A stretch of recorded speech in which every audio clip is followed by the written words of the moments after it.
Cette semaine, Nadia Fazio m'apprend à confectionner des gnocchis, un plat que toute mère de famille italienne maîtrise à la perfection. Les gnocchis sont considérés comme des pâtes alimentaires, mais ils sont faits à base de pommes de terre. La préparation des pommes de terre est donc la première étape de la recette. J'ai 1 kilo de patates ici. On va les peler. On va les couper en petits morceaux pour que la cuisson soit plus rapide parce qu'on doit les faire refroidir un petit peu aussi avant de faire la pâte. Pendant que les pommes de terre se font attendre, vous pouvez commencer votre sauce qui ira sur les gnocchis. On vous conseille une sauce tomate très simple qui contient un oignon, de l'ail, une boîte de tomates entières qu'on peut écraser pour obtenir la texture voulue, sel, poivre et quelques feuilles de basilic frais.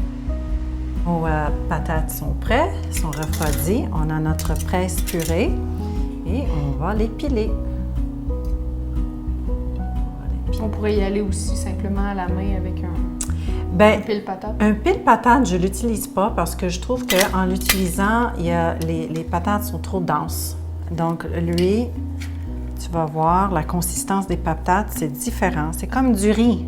Tu fais ça directement sur ton comptoir? Oh oui, directement sur le comptoir. À l'italienne, let's go. Si on n'a pas de presse purée, moi, j'utiliserais une fourchette. OK.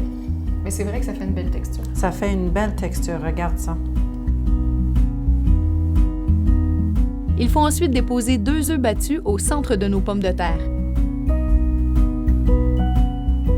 Vient maintenant l'étape d'ajouter la farine à la préparation. La technique pour la farine.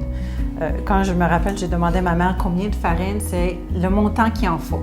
Qui veut dire quoi? C'est à peu près, avec beaucoup de pratique, j'ai compris, c'est à peu près 3 ou 4 tasses. Mais le truc, c'est de mettre la farine autour des patates, pas sur les patates. Puis je préfère commencer avec un peu moins de farine parce que si on en a besoin d'autres, on va en ajouter, mais si on en met trop, c'est difficile de l'enlever par la suite. Après avoir mis une pincée de sel, on peut commencer à mélanger le tout. C'est important quand on fait les gnocchis, la pâte, il ne faut pas trop la pétrir. C'est pas comme une pâte à pain qu'il faut la travailler très, très fort, puis pendant une bonne dizaine de minutes. C'est le contraire. Ici, on veut une pâte qui est vraiment légère.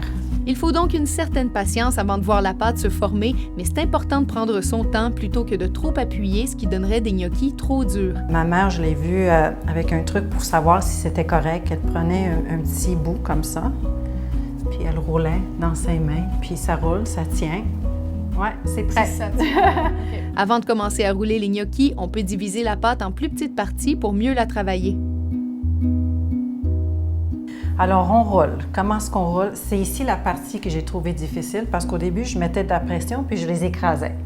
Donc, avec une légère pression, avec les paumes des mains, on commence au centre puis on pousse légèrement vers les côtés pour allonger la pâte dans une corde, la forme d'une corde. L'épaisseur de la corde est sans importance, mais il faut qu'elle soit uniforme pour que tous les gnocchis aient la même grosseur. Ça facilitera la cuisson. On coupe ensuite la pâte en morceaux d'environ 1 pouce de longueur. On a maintenant nos gnocchis, mais il reste une dernière étape avant la cuisson. On va les rouler. Ça, c'est une planche à gnocchi. Et avec le pouce, on pèse légèrement, puis on roule. Ça fait une belle petite forme, comme tu vois. Et puis, toutes les petites lignes qui sont là, mais ça va aider pour que la sauce colle quand on va mettre la sauce à la fin de la cuisson. Outre la planche à gnocchi, on peut aussi utiliser une râpe à fromage ou même une fourchette pour faire notre motif final. On les plonge ensuite dans l'eau bouillante.